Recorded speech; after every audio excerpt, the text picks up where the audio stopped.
Good evening, YouTube. This is MTP Flyers. Tonight we are talking SwitchEasy Rebel X from SwitchEasy, $27.99 on their website.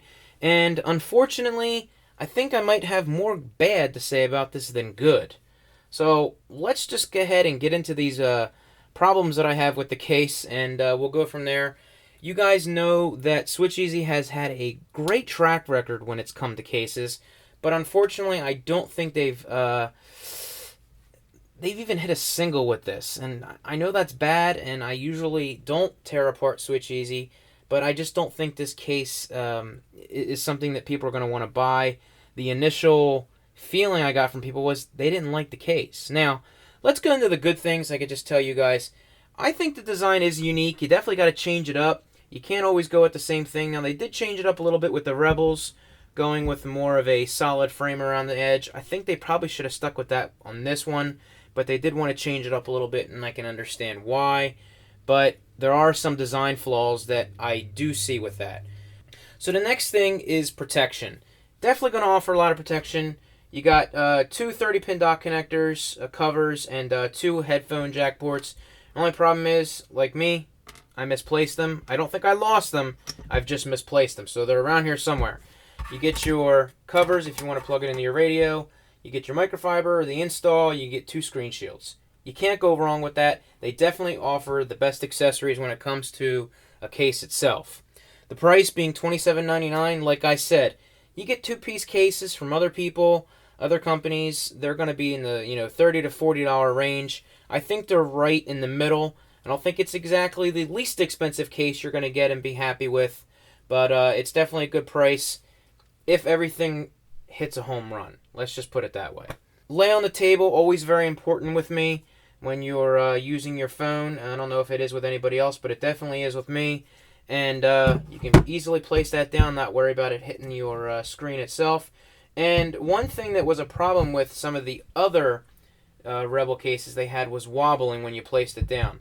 This, no problems whatsoever. Very nice design, very minimalistic on the back, and even, I should say, and that allows you to do that. So I've got no problems with that. Don't forget the stand. Forgot to mention that as well.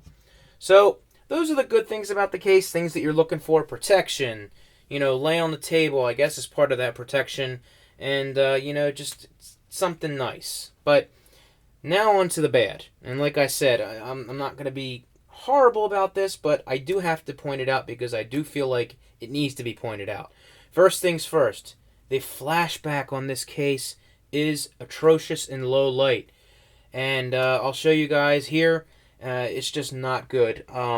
Many cases themselves, case companies, have gone with a much wider cutout to avoid flashback. In my opinion, the flash is just too close to the lens. And if you go with a smaller cutout on the back of the case, most likely you're going to get flashback in low light. I don't know if when this was tested, if they put it in a low light setting or they did it in regular, because with regular you were okay during the day, but usually you want your flash in low light conditions. Did not bode well. The fit of the case, in my opinion, was not up to what I expect from SwitchEasy themselves. The top here just never seemed to want to sit down. And again, that was the same thing on the yellow case that I have here. I don't know if the other cases are like that. I'm not the first person to say it, so I would assume that it's not.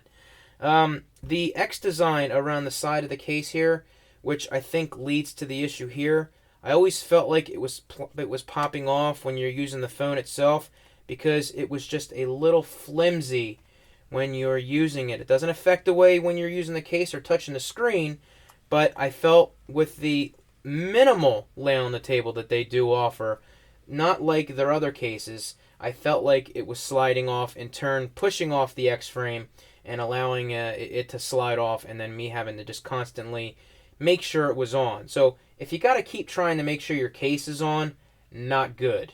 So that's some of the problems that I've had with the case itself. And unfortunately, not a home run for SwitchEasy. I'm not impressed with it. They've definitely offered great accessories and everything with that, but I'm going to have to say I would probably never buy this case unless I saw some sort of change to it. Unfortunately, I think a lot of other people feel the same way. So Switch Easy, you didn't do so good here. Now, that doesn't mean that they don't have great cases. That doesn't mean that someone else isn't going to like this and isn't going to worry about the flashback, or maybe the case will get better, with how it sits on the phone. Maybe I just have a couple bad ones, or maybe there are other people out there that did not have this experience. But I don't think you're going to have a different experience when it comes to the flashback on that, unless they change something down the road. I want to hear you guys comment below if you have this case and you're not experiencing the issue with top not fitting on there or the corners falling off. I want to know about it. I want to know if something changed. But unfortunately, like I said before, I can't recommend this case. Now, they do have the Eclipse, which I do like, and we will get into that later. But unfortunately, this is not a decent case, and I would not buy it. So, guys, that's it for me. I got a lot more coming up. You guys have a great night, and I'll talk to you later. See ya!